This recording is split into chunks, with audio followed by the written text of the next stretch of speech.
Two children are standing at the edge of two different camps.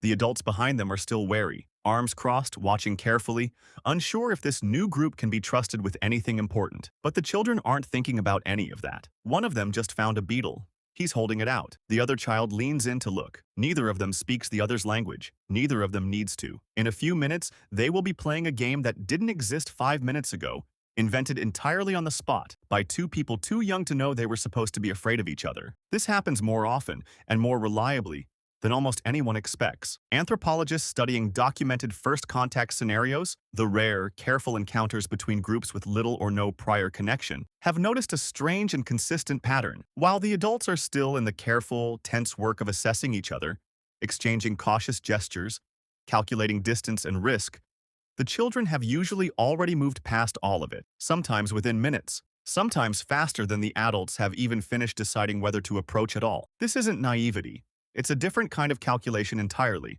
running on a faster and more permissive system. Let's start with what actually makes a child's brain so much quicker at this than an adult's. Developmental psychologists describe early childhood as a period of unusually low social threat sensitivity, combined with unusually high social curiosity. A young child's nervous system hasn't yet accumulated the years of experience that teach an adult brain to weigh status, history, and risk before approaching a stranger. To a young child, an unfamiliar peer isn't a political variable.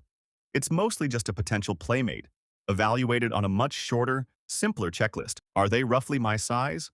Are they not currently hurting me? And do they seem interested in doing something interesting? That's often the entire calculation.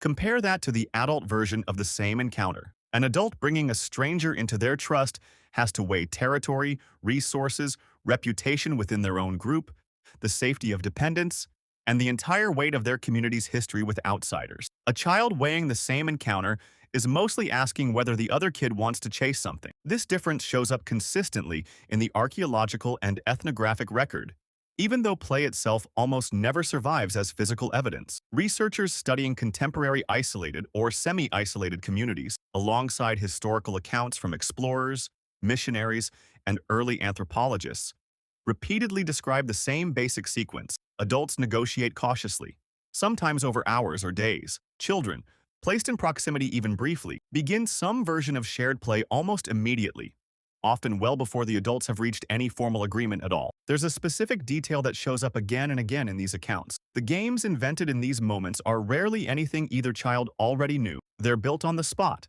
out of whatever is available: a stick, a stone, a beetle, a patch of interesting dirt, combined with simple, universal physical actions that require no shared vocabulary: chasing, hiding, throwing something back and forth, mimicking each other's movements until it becomes funny. These are, in a real sense, humanity's most universal language because they were never built on words in the first place. This matters more than it might seem to, for one specific reason. Children who play together form attachment-adjacent bonds remarkably quickly, and those bonds don't simply evaporate once the immediate moment is over. In small-scale societies, a friendship formed between two children from different groups during even a brief encounter can function as a kind of soft, informal infrastructure, a tiny thread of trust connecting two otherwise separate communities, completely independent of whatever the adults eventually decide. And there is real reason to believe these threads mattered enormously over the long run. Anthropologists studying kinship and alliance networks across hunter-gatherer societies have found that childhood cross-group friendships frequently became the basis for adult alliances later. Shared hunting grounds, intermarriage, mutual aid during hard seasons. The relationships that began as nothing more than two children chasing a beetle around a clearing sometimes became, 20 years later, the reason two groups helped each other survive a drought or didn't go to war over a disputed water source. This is the part that's easy to miss if you only look at the dramatic version of ancient history: the migrations, the conflicts, the monument building. Underneath all of that, a quieter and far less recorded process was happening constantly. Children meeting other children, forming bonds nobody had to approve, and slowly stitching separate communities together, one small, ungoverned friendship at a time. There's a particularly striking detail in some of the historical first contact accounts. In several documented cases, children from the two groups ended up functioning as informal translators within days. Not because anyone taught them a shared language, but because children acquire new vocabulary faster than adults under almost any condition. And proximity plus motivation to keep playing accelerated that process dramatically. A child who wanted to keep playing a specific game with a new friend had every incentive in the world to quickly learn the 3 or 4 words that made the game work. Within a remarkably short time, some of these children were the only members of either group who could communicate with the other side at all. Imagine being an adult in that situation, having spent days in careful, wary negotiation with an unfamiliar group, only to discover that your 6-year-old has already solved the language problem you've been wrestling with, purely by wanting to keep a game going. There's something almost embarrassing, in the best possible way, about how often the children get there first.